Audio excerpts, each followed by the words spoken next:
Nobody would have thought cheap razors would have been sexy. Dollar Shave Club. Nobody would have thought toilet water spray to make a bathroom visit less, aromatic would have been sexy. Mm-hmm. And yet all of them over $100 million companies. So yes, my belief is that every single brand in the world, if you are excited about painting pictures of purple cows, I promise you that there's a sexy brand behind it. Yeah. Start of podcast. Take one. Brian, it's so good to see you. Welcome to another edition of the $1 Billion Brand Podcast. I'm excited to talk. I don't know how this stuff is free. How do we do this for free? We were just talking off camera. A friend of mine, ours, does these masterminds in places like Costa Rica, charges $12,500 a head to probably do the same thing we're going to do in about 45 minutes to an hour. And this is free. It's unbelievable. I think it is, but I also think, I'm a big believer in and I think Gary Vee was another one that I heard sort of stand on a soapbox about this. The more you give away, the better clients they become, right? And that's, yes.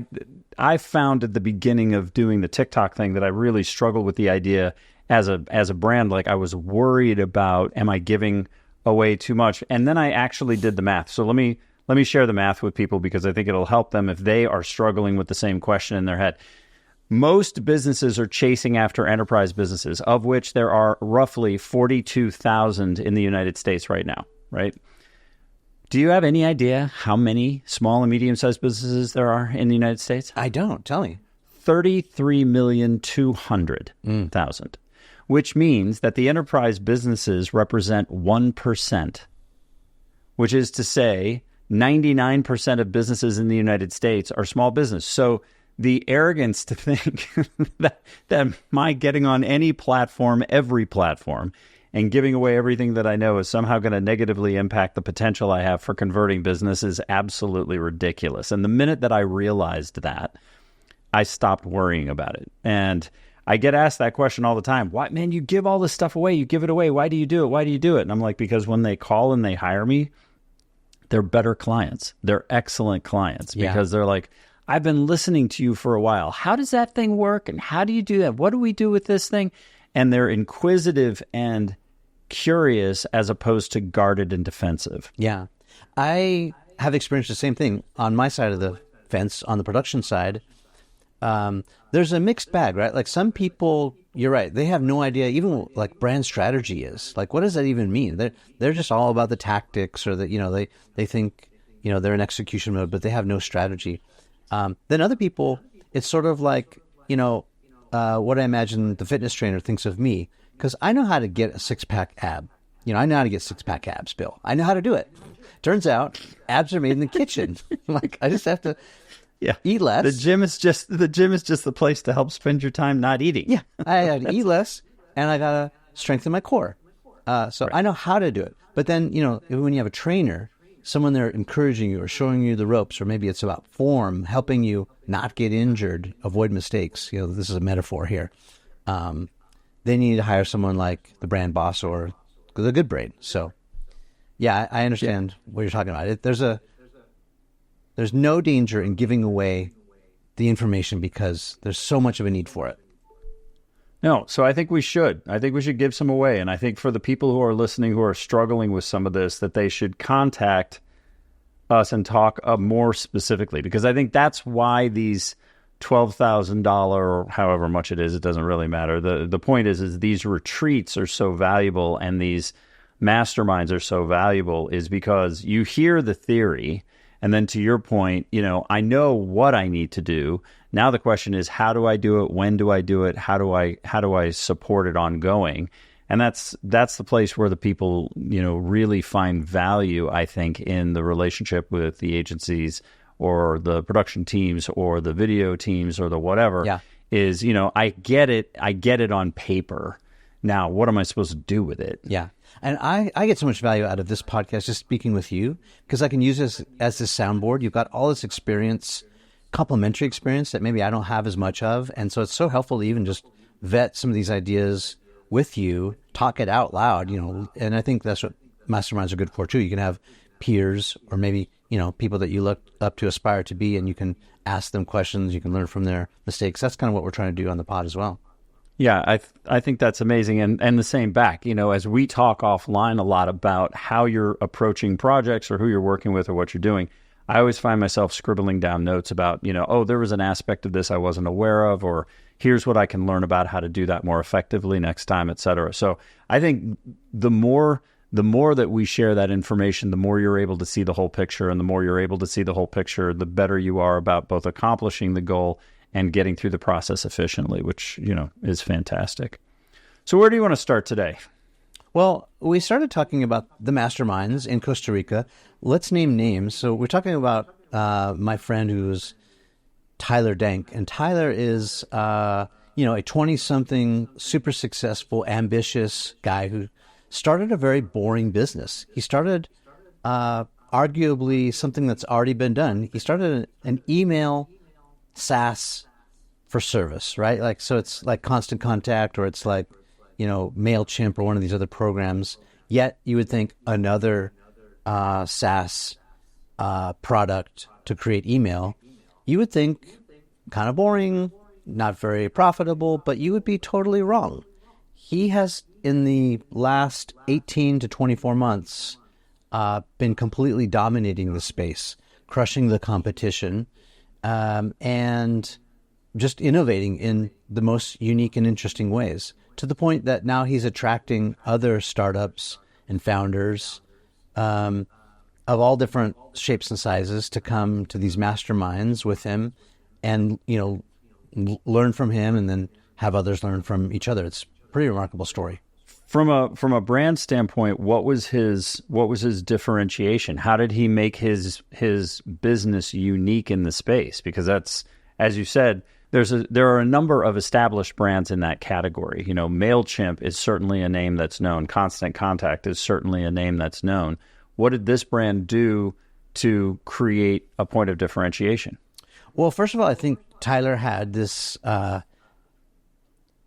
advantage of being part of like the Morning Brew crew. Do you know the story of the Morning Brew?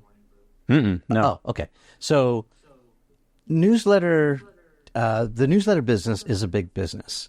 First of all, like zooming out, just having a captive audience, people that raise their hand, opt in, and want to hear from you on some sort of cadence is valuable, right? We can establish that. Absolutely. And so that could be, you have a podcast, or you have a YouTube channel, or you have a popular brand boss TikTok feed where you're getting close to 200,000 followers. That's amazing. Or you could build an email list, right? And so all of these are at different parts of the funnel. Email might be probably mid-funnel or even bottom of the funnel, where TikTok could be up towards the top of the funnel. Discovery, people, coming in at the top and figuring out who you are, and whether or not it's a fit. And so Morning Brew started out in New York, a couple guys out of college, and they built this email list where they would email you daily about business tips and what's happening in New York City and all the what the cool kids are doing. And it became this sort of cult following where they just amassed millions and millions of subscribers. And when you've got attention, you can monetize that, and that attention becomes the asset. And November 17th, 2020, Business Insider or Insider acquires majority stake in media startup Morning Brew, and I think it was $75 million. Nice. And so Tyler was part of that team. Unfortunately, Tyler was not on the cap table.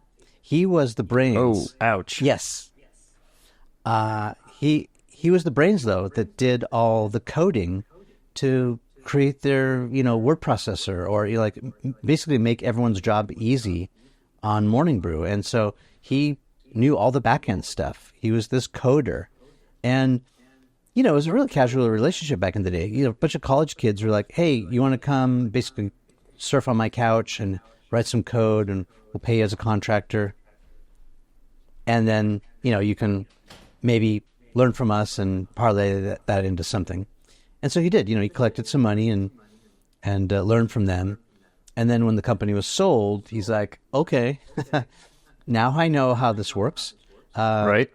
He actually got a job at YouTube Music, where he did coding and learned all about YouTube and the back end, and that's kind of why he's also into music, and he's got this really popular playlist on the sidebar. But this was during the pandemic, and when everyone was thinking about going back to work, he's like, you know what? Instead of taking this vacation, come out west, I'm just going to, just for funsies, create this new SaaS program, kind of like what I did for Morning Brew, but better, stronger, faster. He called it Beehive, and immediately it was fantastic. And the UX, the UI was amazing, easy to use, easy to send emails. And he just kept building it brick by brick, started building the team, and it got so popular that he did some seed funding, got $12-13 million, and sort of the rest is history. It's now like nice. On its way to dominate all the other big players in this space. That sounds like a familiar story, crowd surfing with friends, and then all of a sudden it takes off, and you're like, oh, well, glad my name is on the docket. Yeah. I'm going to take some of that money and run. I mean, there's probably a chip on his shoulder, right, from not being on the cap table at Morning Brew. I mean, that must have been a little painful not to profit from. Yeah, but at the same time, it's a great learning experience, right? And I think you don't have to look any further than Facebook to see that story repeated. And I know that it's been done a number of times over, right? There are the people who invest in something and then ultimately find that their payment was the education of how not to get burned. And I think that that's a great lesson, and one that's learned well yields powerful motivation to go do it again. Yeah. And I do see Tyler's a relationship guy. So instead of, whine about what he may have lost out on or whatnot, it seems like he's kept all the same friends. And so now the Morning Brew people who've got deep pockets have now invested in Beehive. Yeah, sure. And, now they're cheering him on to help him be as successful or more successful.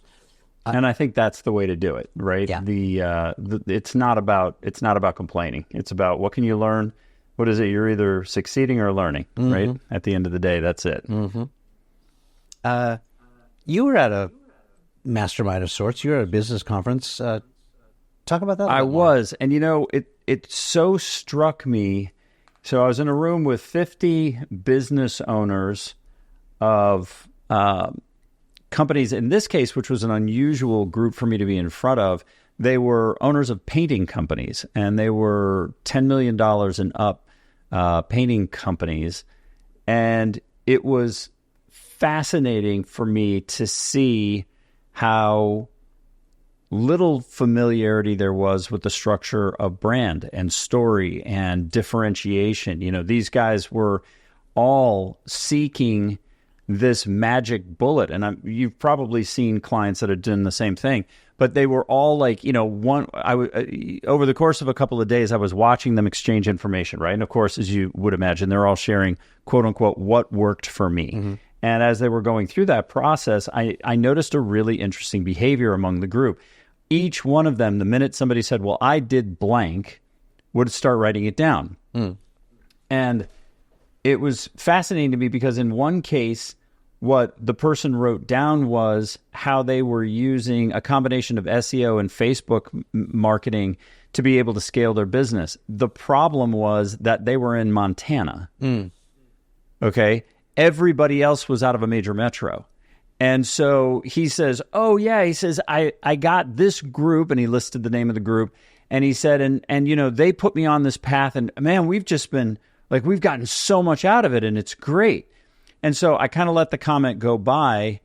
And then when all of that discussion stopped and we got back together in a group, I was asked to speak on, marketing.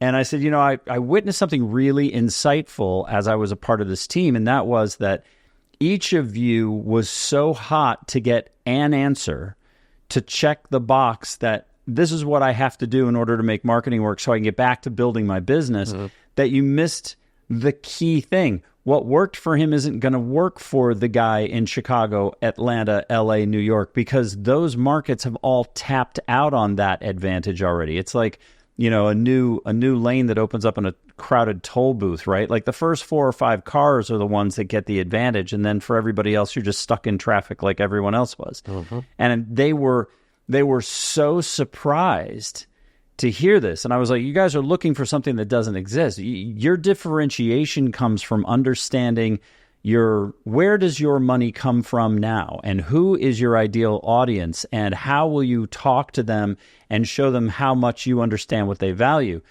And there were people raising their hands going, wait, slow down. I'm like, slow down. Like these are the fundamentals. What do you mean slow down? And what I came to realize through this was just how much these fundamentals for these business owners were not a part of their vocabulary. And I think as marketers, my wife is famous for teasing me about, sort of talking over the audience in terms of what I expect that they know as a part of our conversation. But in truth, these guys have no idea where to even begin. So they're all thinking like, is it a bundle? If I bundle my products this way, will that be the thing? If I advertise on Facebook but not on Google, like, is that the thing? And so they're all looking for this one silver bullet that doesn't exist. And I stood up in front of them and I started explaining how this works. And they actually had to stop our segment because it was so derailing what everybody else was going through. Not because I think it was some, fantastically brilliant presentation. I think the concepts were just so new to these business owners that it suddenly became like a class. They were like, wait, but what if this, and how about that, and how do these things react? And it started to take on a life of its own. And I think, as I came away from that and was thinking about some of what we do on the pod, I think that there is a huge opportunity for us to kind of talk about some of those concepts, because by the time we're talking about Heinz, cool idea for a guerrilla marketing tactic, or Tom's Shoes giving away a shoe for every pair they get. Like, so much of this has already been decided and defined and enacted that the lesson, you almost miss it because the painting is done. Mm-hmm. I just wanted to clarify. So these are painting companies. Like, are you talking like a Bear Paint, like the Bear Paint brand, like the BE? No. These were actual painters. These were groups that were, they took care of a region or multiple regions, and they had multiple teams and so forth. Think like Yardnique, right? Like, bigger established brands within the painting space. So they would do commercial painting, or they would do residential paintings for builders, or they would do things like this. Yep. And so, they were just so far away from the concept that to them, this was a foreign language. So would you say then that the philosophies and the principles are the same regardless of whether you have sort of a boring B2B business, what some may term as a boring, because painting doesn't excite me until maybe I see the profits and the EBITDA. But does the principles work the same across the board for? You know what? Actually, let me back up and catch you saying something that I think is the foundational problem of it all, right? Yeah. Business isn't interesting until it's profitable. Yeah. So how do you make a business profitable? Would you have been excited about water in a can? Probably not. Right. Would you have been excited about a discount razor that came in a nondescript cardboard box? Probably not. And yet, these are multi-hundred million dollar established brands. Any and every brand can be sexy. Mm-hmm. Let me say that again. Any and every brand can be sexy. It has been proven. Nobody would have thought water was sexy. Evian Liquid Death. Nobody would have thought cheap razors would have been sexy. Dollar Shave Club. Nobody would have thought toilet water spray to make a bathroom visit less, aromatic would have been sexy. Mm-hmm. And yet all of them over $100 million companies. So yes, my belief is that every single brand in the world, if you are excited about painting pictures of purple cows, I promise you that there's a sexy brand behind it. Yeah.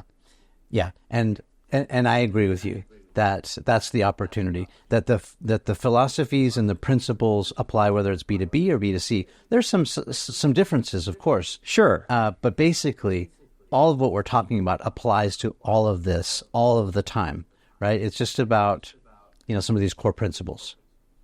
Well, so the question then becomes, if you want your business to be successful, which is what you want, then everybody tends to leverage the same things. I'm going to leverage innovation. I'm going to leverage product development. I'm going to promo. I'm going to do alignments. I'm going to do pricing. It's the same set of stuff over and over and over again. What differentiates these unique brands is how they choose what the company meaning is. And for each one of those groups, there was a unique point of view, a unique tone of voice, etc., that they came to. And that's really the big aha moment that I had that people don't get, which is the understanding of what is a brand.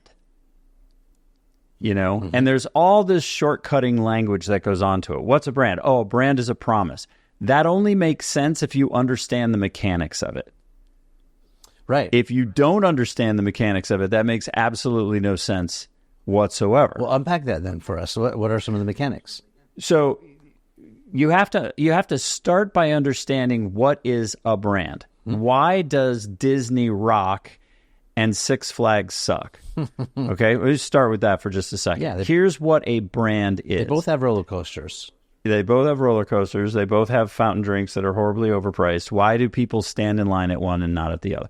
So a brand is a specific experience that you can count on over and over. It is the combination of reputation and expectation made true through experience. Let me give you an example because that sounds very fuzzy.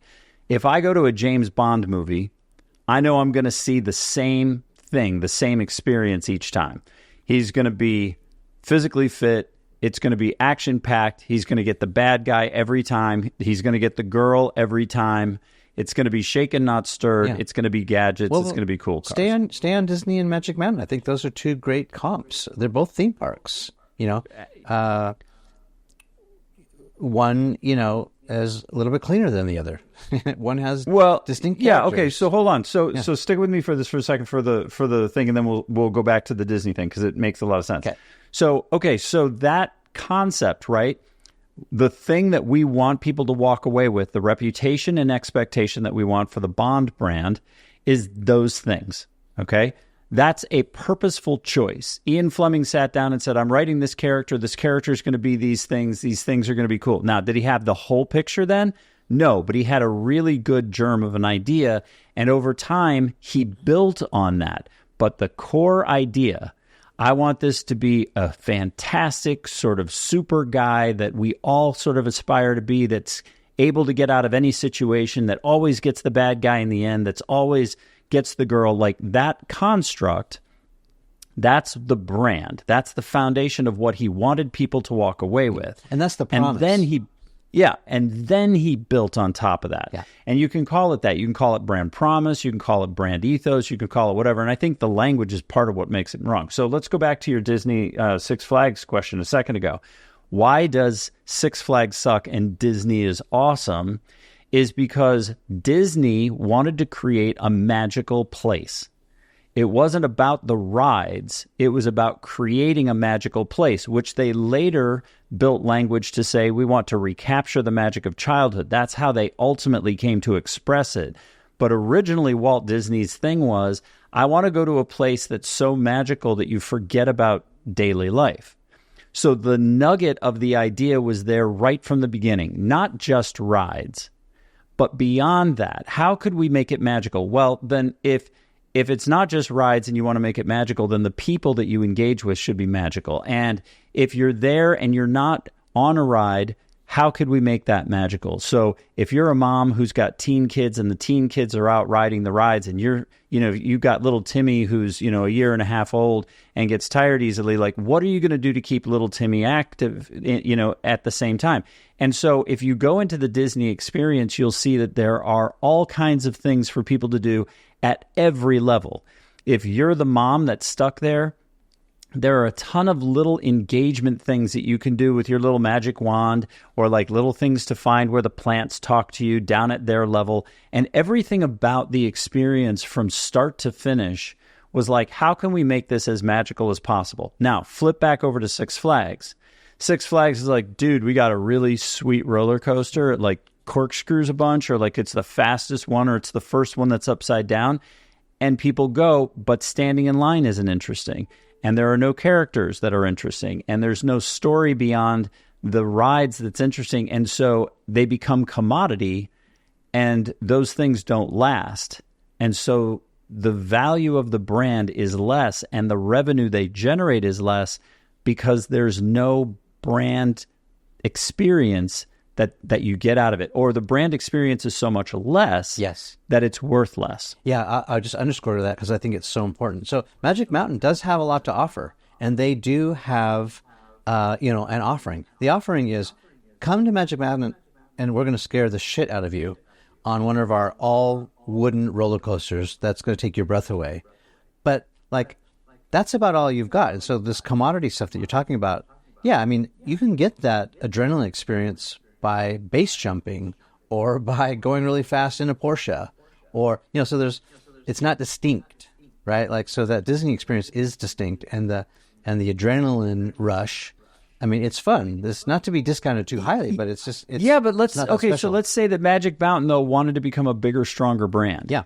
So they've got a foundation, right? This idea of thrill, this idea of terror thrill, right? Like scare thrill in a good way, safe way, but you want to scare your pants off yourself. So they would then bring in bungee jumping. They would then bring in, I don't know, whatever, right? Whatever things that they could bring in that were that way. And then you take it a step further. Who are the representatives of scare? Right now, all of a sudden, Jason is taking your ticket at the front thing, and Scream is, the one that's measuring you to see if you're tall enough to go on the rides. Like, right. If you start thinking about the way that brands can begin to wrap themselves around it, what you eat at the thing is no longer like grapes their eyeballs, right? And you see what I mean? Like, You start, and the more you bring that brand promise to life in every touch point, the more people are excited about the experience as a whole, the more willing they are to return, the more willing they are to pay for it, the more they're willing to tell their friends, the more it becomes a destination. And that's what it is. And I think people are so desperate to shortcut all of that to the same thing that I saw in the room with the painters. What's the one thing that I have to do that's going to get people to come here? How can I sell more stuff? Instead, they should, selling stuff is the byproduct of having brought the brand to life properly. And if they would just make that mind shift, they would find themselves getting creative about ways to bring the brand to life that was in line with itself. Now, sometimes brands go too far. There was a thing, I think we actually talked about it on an earlier pod, where Fritos infused one of the big beef jerky companies. I forget which one it was, but it was like, and then tried to substantiate it with this whole thing about how consumers think that cooking is an art form, and somehow putting Frito chunks in a bit of beef jerky was an art. It was just like, it was ridiculous. So I think some brands go far afield and fail. Harley tried to do cologne. That was a mistake. Bic pens tried to do underwear. That was a fail. So, sometimes you go off the reservation. You got to stick to what the brand promise is all about. And I think that James Bond experience is just a really good rule of thumb in terms of, here's a way to think about the construct that's still easy enough to wrap your head around. Yeah, I love that. Can we workshop another sort of case study? You and I talked off camera about this brand that I am advising, there's a direct competitor to them that's doing like 10x sales. But let's tie it into this other story I saw. This guy named John Fieldly, who's this CEO who's turned around this company called Celsius. Do you know this energy drink called Celsius? I do, yeah. I do. Everyone loves it. It's an amazing success story. To be honest, I don't understand it. I don't get it. So if you don't know what Celsius is, think about like Red Bull or Monster or some of these big energy brands. And this newcomer, John was hired as the CEO, the turnaround guy. He didn't start the company. And someone else started it. It sort of floundered, didn't do very well. And then John came in and implemented some of his strategy and turned it into this billion-dollar brand with the stock price going up 6,000%. It's an amazing story, actually. But let's workshop this a little bit. Okay, so you're Celsius. You're fighting for shelf space. You've got the Red Bull and Monster Energy and Rockstar Energy drinks, already filling up the shelves. You're fighting for space. What do you do? Like, they have multiple flavors. So there's direct competitors and there's also substitute brands, right? So any other beverage could be a substitute. But let's just focus on the direct competitors. How do you and how should you compete with these folks? Well, I think part of what Celsius did that was unique is a couple of things. Number one, they paired themselves with an active lifestyle, not a stay up late lifestyle. Yeah, or extreme. Right? Yeah. So where Red Bull came out with the Red Bull gives you wings, and the whole thing was, sort of in an underlying sense, dude, we're going to party until dawn, right? Like that was sort of the thought process. And ultimately that led to things like Red Bull and vodka and, these other things. This group really made a smart choice in turning around the other way. They went active energy, and they also went anti bad stuff that's in it. So their whole thought was no artificial preservatives or flavors, no aspartame or high fructose corn syrup, very low sodium. So they went a fresh, natural way. And that was, in my opinion, enough of a difference that they could begin to stand out and build a following, right? So here was this group that was like, man, I'm being healthy, and my only options for doing this are 5-hour energy, which we all know is, not great for you, or Red Bull, which we know is not necessarily great for you, or whatever. And in this, they went a much more natural route, but then told consumers who they were for. I think when you take a look at the Red Bull has wings thing, you're making a lot of assumptions. Like anybody who wants energy can get it here was kind of that. Where this group, I think Celsius did a nice job, was all the way down to their tagline of Live Fit.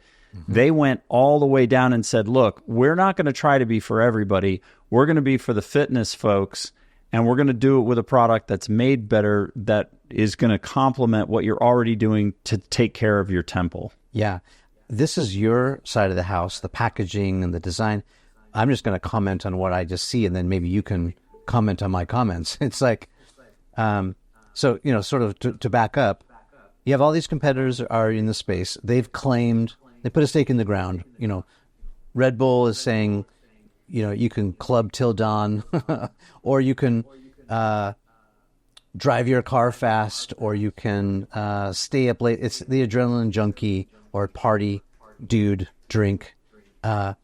Same with Rockstar and Monster to some extent. It's X Games, extreme sports, action sports related. They claim that territory. So not a good idea to try and jump into that pool. It's already swimming with sharks. So they created a different pool. I'm looking at the packaging. It's like there's a bright lemon yellow wedge next to 2 blueberries. Then the other is peach mango. There's a nice big mango with a slice of peach. And then the other one has a raspberry acai with a couple raspberries. It looks like a healthy drink. And to your point, they've got Live Fit as a subhead. The packaging is white and bright. It's not like cool or extreme like the Monster has, looks like the claws have clawed through it. Yeah, right, the claws. They picked this space because no one else was in it, yeah? Yeah, and I think there are a couple of things here, some of which are pronounced and some of which aren't. So let's break that down. The first one was they didn't trouble themselves with thinking that they had to conquer the world. And I think that that's really interesting. Keep in mind that the guy that was the turnaround CEO was not the founder. You said it yourself. And that gave him perspective. A lot of times founders are like, well, it wasn't a success unless, and then they give themselves this ridiculous thing. What the CEO at Celsius realized was there was plenty of money to buy a private island by going after a smaller target audience that was being underserved. Mm-hmm. So while everybody else was clawing their way, no pun intended for the Monster folks, at trying to compete in the same category, are you a bull, are you a monster, or are you a rock star? which in essence is kind of how we were identifying ourselves, right? We've given them the names, and now we've gone off. Are you a Red Bull? Are you a rock star? Are you a monster? Whatever. Celsius comes back instead and says, hey, we want you to live fit. So we know that you want and need the energy, but we're going to go the other way. We're going to go clean where everybody else is competing. And so they did the smart strategy. They said, here's a portion that's probably already using these other products because they feel they need to, but doesn't feel that the brand sees them.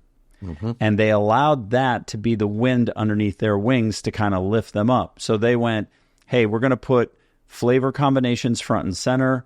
We're going to talk about, the fact that this is good for you. We're going to give them, we're going to be the brand for the fit people. And while they may never get the hardcore gamer or they may never get the hardcore partier, what they're going to get instead is loyalty from the group that they recognize, which is the fitness folks. So let me ask the question that I think a lot of audience people are thinking right now, Bill, which is, okay, so what comes first, the chicken or the egg? We just talked about, building a brand, having a brand promise, knowing who you are. But what if you're trying to figure out that space? Is it better to build a brand first and jump out there? Or is it better to identify the audience, like who it's for, and then make it for them? So I don't think that it is rare that I think somebody doesn't come in looking at both together. I really do. I think it's rare unless it's a category where a product doesn't exist, right? If it's true, pure innovation, we just created AI. There's nothing like AI out there right now. Mm-hmm. We're going to completely level the playing field with this new technological advancement. Okay, that's one thing. But if you're going into a marketplace, and think about Geico, State Farm and Allstate were the two, and Progressive were the big ones that were on there. But I think really State Farm and Allstate, if you really want to back off of it. Yeah. And those two had been the traditional long-standing ones. When Geico decided to stop being for government employees and instead decided to be for consumers, they had to say, okay, we love insurance. We love doing insurance and we're good at that. Now we've got to calculate what we want to do in order to compete in that space. What's already owned? Well, the safe, warm, Wilford Brimley grandpa hugging you into a cocoon of safety. See how I got cocoon in there? That had already been done, to death. And so they went the other way. So I don't think that you can come in and just say, well, for example, if I was going to bring a new car company into the United States and I was going to make it safe, I would have a huge rock to push uphill against Volvo. Right. Because Volvo has got so much momentum in that. Better instead to come in and get something, pick something else. Right. Right. So I don't think that you can necessarily look at one without the other unless it's a really blank slate. I guess the other thing I would say to that is it's really easy and tempting to want to expand your circle to include more people. But when you can exclude, when you can decide who it's not for, and there may be strategic reasons, like you just mentioned. Hey, this is not going to be for the extreme athletes. This is not going to be for the hardcore club hoppers, party animals, adrenaline junkies, because that space is already occupied. Now, is there a halo that extends to those folks? And do those folks also drink Celsius? I'll bet they do. But it's not. Yeah, and you know what? I bet they do when, for whatever reason, they feel jittery or what I mean? When it gets to be too much and they want something that feels a little more natural, or they start getting a little older and then they want to do something that's a little healthier for their body. I bet those people very quietly begin pivoting over to, hey, here's something that doesn't hit my system the same way. Yeah, they've got a Red Bull koozie over the Celsius can, and when they're in front of their bros, they're really drinking a Celsius when everyone else thinks it's a Red Bull to maintain their street cred.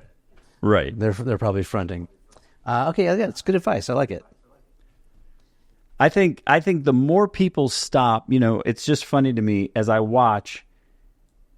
CEOs everywhere are so desperate for growth. And the people who are launching new businesses are so desperate for success. And yet they all start in the commodity thinking zone. Yeah.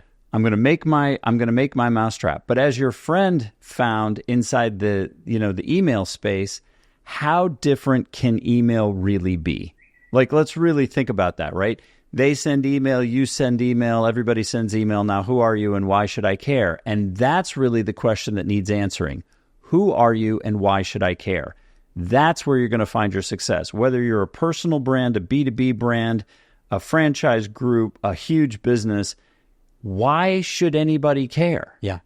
By the way, they're like, well, because my mousetrap is better. No. The mousetrap's irrelevant. Yeah. What thing do you do for them? Yeah. By the way, did you hear about our CEO friend who is the CEO at Chipotle?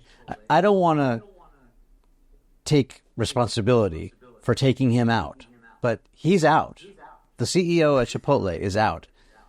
You and I, we talked a lot about it. We talked some shit. We called him out. He botched it though. I mean, he had a PR opportunity and he just flat out doubled down on the bad choice. Well, so he got what he deserved. Well, maybe he sort of dodged a burrito here because now he's the CEO at Starbucks. Did you hear about this? No. He's the new Starbucks CEO. So out at Chipotle, in at Starbucks, and there's a big to-do about it.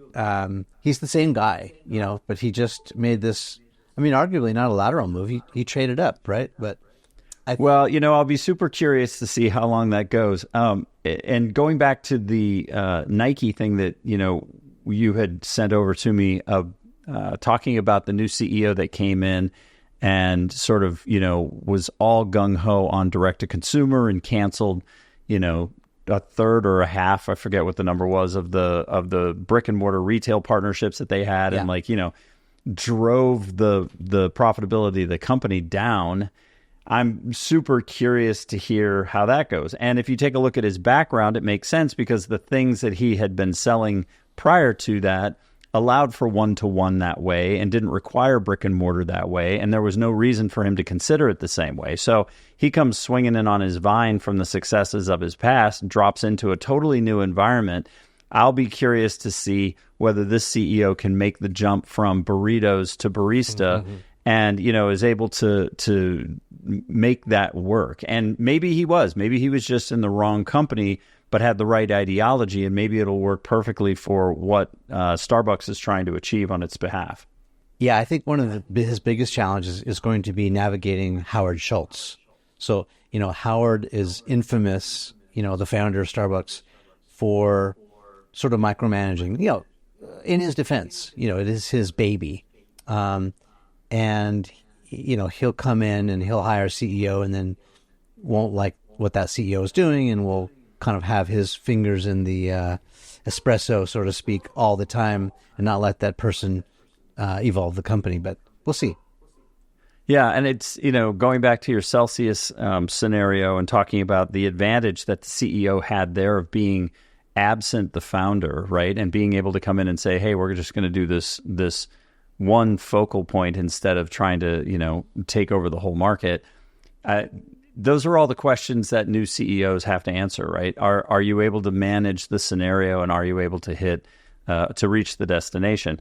It'd be curious to see if the CEO, if Schultz is able to let go enough to have new opportunity come in, or if it doesn't feel like Starbucks to him, right? That's how they always say it, right? That doesn't feel like us, and it's like, well, that's the point. I had a client the other day that was challenging a recommendation that we had made in media and started going off about it. And I let him finish his piece. And I said, if you continue to do the things that you have always done, can you expect a different outcome than the ones you've always gotten?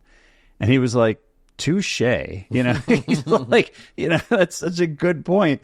And I'm like, you're so wrapped around your own axle about how you do this stuff. You've got to open up to some new ideology or you're never going to get anywhere. I think that's a good place to end the pod.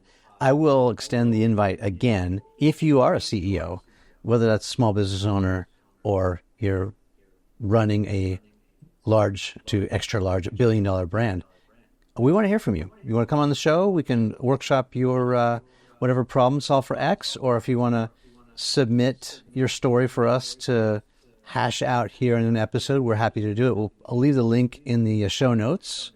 And that's another good pod, Bill. I'm dying, Brian, to have somebody come on and let us do that, because I think what'll happen is not only will it help the group that we're talking with, but it'll also help the people who are listening who are quietly suffering the same problems. And I can't see a better value than in helping folks to be able to come over, a problem that they had just because they heard somebody say it a different way or experience it a different way or have a moment where it was like, oh, wow, revelation. Okay, we can do it that way.